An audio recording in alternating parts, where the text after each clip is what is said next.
So yun guys, for today's video, meron tayong ipapaship na mga thermostat JL7918A. Actually, dalawa sila, yung isa tapos na. So ito, bago natin pa-ship, pa-program muna natin.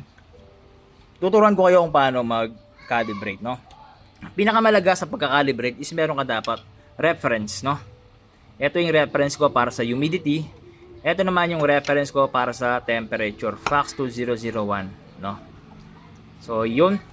So mag-start tayo sa temperature 36.2. Ang difference nila is nasa 0.4.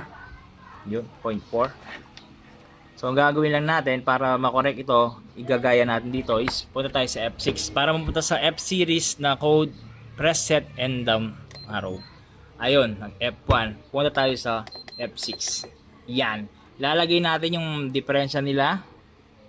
36.6, 36.2, that is 0.4. Lagay natin minus 0.4. Press and hold enter.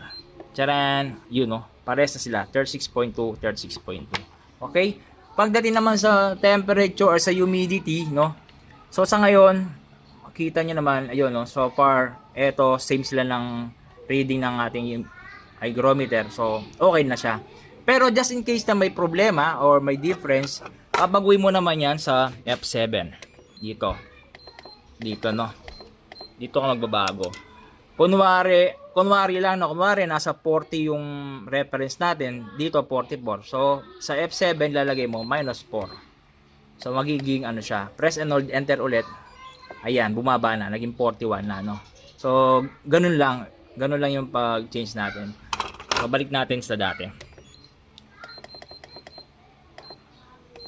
0 na lang natin, okay? Yan.